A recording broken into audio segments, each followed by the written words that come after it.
আসসালামু আলাইকুম বন্ধুরা, কেমন আছেন সবাই? আশা করছি সবাই ভালো আছেন। আমি আলহামদুলিল্লাহ ভালো আছি। আপনারা অনেকেই আমাকে কমেন্ট করে বলেছেন, আপু আমাদের গাছটা বড় হচ্ছে না কেন, নতুন নতুন চারা দিচ্ছে না কেন। আবার অনেকেই বলেছেন আপনাদের গাছটা নাকি লাল হয়ে গিয়েছে। তো চলো শুরু করি আজকের ভিডিও। অনেক দিন পর এই ভিডিওটি দিচ্ছি। এত দেরি করে ভিডিও দেওয়ার জন্য প্রথমেই আমি আপনাদের কাছে ক্ষমা চেয়ে নিচ্ছি। এই অ্যালোভেরা গাছটা আমি একটা সিমেন্টের বস্তায় কিছু বালি, মাটি আর কাঠের গুঁড়ো দিয়ে রোপণ করেছিলাম। এই গাছটা আমার অনেক পুরাতন ছিল, সেজন্য দেখতে পাচ্ছেন পুরাতন যে মূলটা থাকে সেখান থেকে অনেক চারা বেরিয়েছে। তো আপনারাও চারা পেতে চাইলে এরকম পুরাতন গাছ রোপণ করতে হবে। আর ছোট চারা থেকে গাছটা যখন বড় হবে তখন কিন্তু চারা দিবে। আর নতুন চারা পেতে চাইলে আপনাদের টবের মাটি যেন নরম থাকে সেদিকটা খেয়াল রাখতে হবে। আপনারা লক্ষ্য করে দেখবেন আমার টবের মাটি কিন্তু একদমই নরম।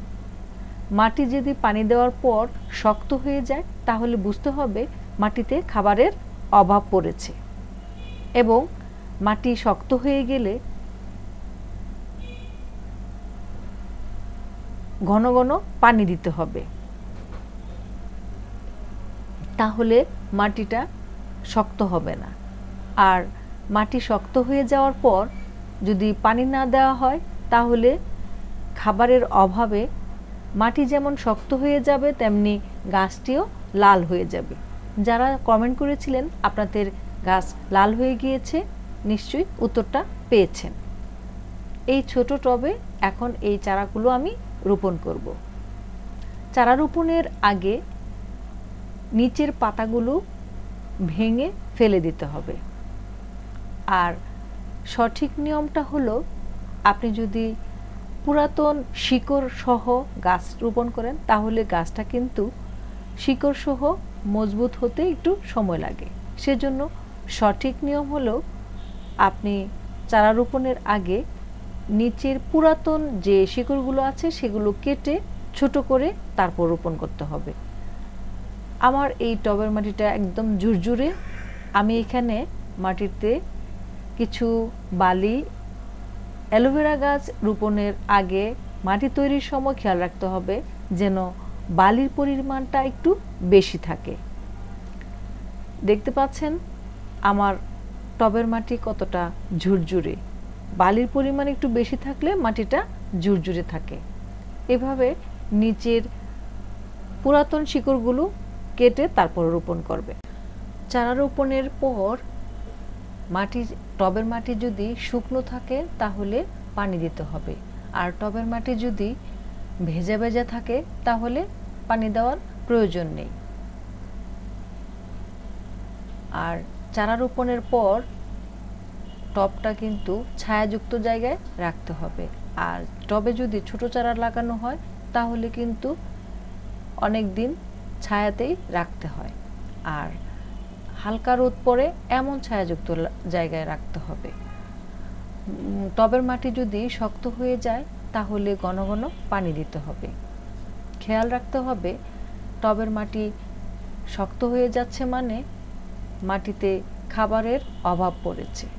সেজন্য মাটিতে কিছুটা খাবার দিতে হবে। সেখানে ক্যালসিয়ামের ঘাটতি পূরণ করার জন্য আপনি গরুয়া খাবার দিতে পারেন, অথবা ভার্মি কম্পোস্ট দিতে পারেন, গোবর সার দিতে পারেন, অথবা ডিমের খোসা গুঁড়ো করে গাছের গোড়ায় দিতে পারেন। ডিমের খোসা গাছের গোড়ায় গুঁড়ো করে দিলে আপনার টবের মাটি সবসময় নরম থাকবে, কখনোই শক্ত হবে না। আর পানি নিষ্কাশনের ব্যবস্থাটাও ভালোভাবে হয়ে যাবে। নতুন ছোট ছোট চারা পেতে টবের মাটি অবশ্যই নরম রাখতে হবে। আর অ্যালোভেরা গাছ রোপণ করার পর তেমন একটা পরিচর্যা করতে হয় না, কিছুদিন পর পর একটু পানি দিলেই হয়। চারা রোপণের সময় মাটির সাথে কিছু খাবার মিশিয়ে দিলে চলে। অ্যালোভেরা গাছ সবসময় একটু ছায়াযুক্ত জায়গায় রাখতে হবে। এখন যেহেতু শীতকাল, সেজন্য একটু ঘন ঘন পানি দিতে হবে, আর মাটির অবস্থা দেখেই পানি দিতে হবে। কারণ মাটি যদি নরম থাকে, ভেজা থাকে, তাহলে যদি পানি দেন তাহলে কিন্তু গাছটি পচে যাওয়ার সম্ভাবনা থাকে। আর গাছ সতেজ থাকবে, সবুজ থাকবে যদি একটু খাবার দেওয়া যায়। শুধু পানি দিলে হবে না, একটু খাবার দিতে হবে। আমি অন্য একটা ভিডিওতে আপনাদের দেখিয়ে দিব কি কি খাবার আমি গাছে প্রয়োগ করি। আপনি সবজির খোসা দিয়ে একটা সার তৈরি করে দিতে পারেন, অথবা সবজিটা শুকনো করেও দিতে পারেন।